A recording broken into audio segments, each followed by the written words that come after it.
Hey, what's up, everybody? My name is Justin Dillon. My speech today is going to be about electronic cigarettes and some of the pros and cons to using electronic cigarettes. First, I'm going to show you my audience. Alright, so first of all, what is an electronic cigarette? An electronic cigarette is a device that's used to mimic traditional tobacco use, like specifically cigarettes. So an electronic cigarette, they can vary a lot. They can look very similar to traditional electronic cigarettes, or I have one right here, I'll show you. These are becoming a lot more popular now. They all work basically on the same principle.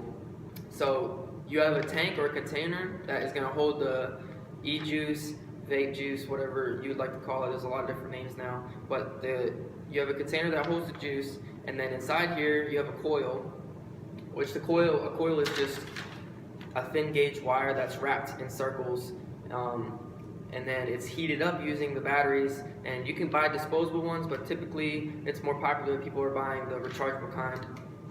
But the batteries provide the energy to heat the coil up, and the coil makes the juice turn into vapor, and then it's inhaled, similar to a cigarette. So a popular question when it comes to electronic cigarettes is the juice harmful for you? Is inhaling this vapor bad for you?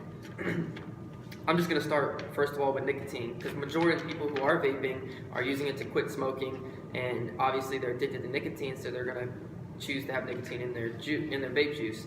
But you can choose not to have any nicotine. But anyway, so some of the side effects from nicotine: blurred vision, dizziness, nausea, increased heart rate. I read a study. They were talking about how long-term use of nicotine can actually cause your arteries to shrink, and that's going to be pretty bad for you long-term. So another thing that a lot of you might have already heard of or seen was on the media a few years ago. It was really big. They were talking about electronic cigarettes and popcorn lung, this disease.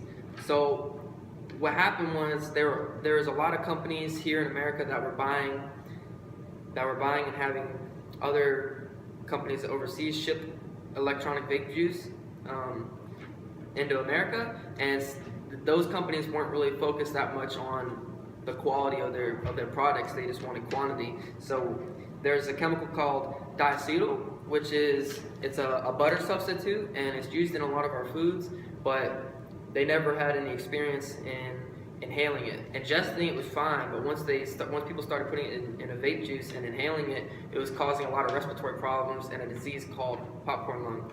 So since then, the FDA stepped in and got really involved into it, and now they make sure that they're controlling what kind of chemicals are used in all the vape juices. But I'm going to break it down in a minute of what actually goes into the juice. So the reason a lot of professionals will agree that vaping or using electronic cigarettes is less harsh on your health is because traditionally a cigarette has over 2,000 chemicals that are involved. So every time you smoke, you're inhaling all of that. But when it comes to vaping, as long as you're getting quality products, you only have nicotine, flavor, propylene glycol, and vegetable glycerin.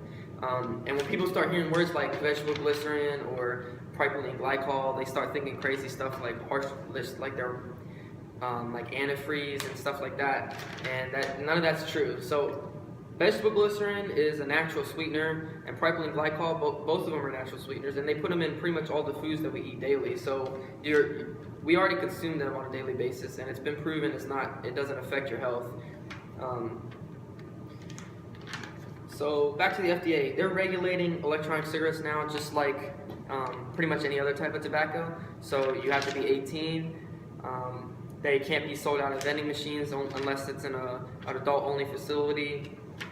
Anything placed, or any type of electronic cigarette that's placed in the market after 2007 has to go through a safety check, which can take upwards of months to years. So these companies that are producing the electronic cigarette products now, they're making sure that they're not cutting corners, because it's not beneficial for them if they waste 2 years of their time and then they fail because they cut a corner and use some kind of low-grade quality ingredient. But there's been cases where there's been cases where the actual nicotine itself is what causes problems. So like,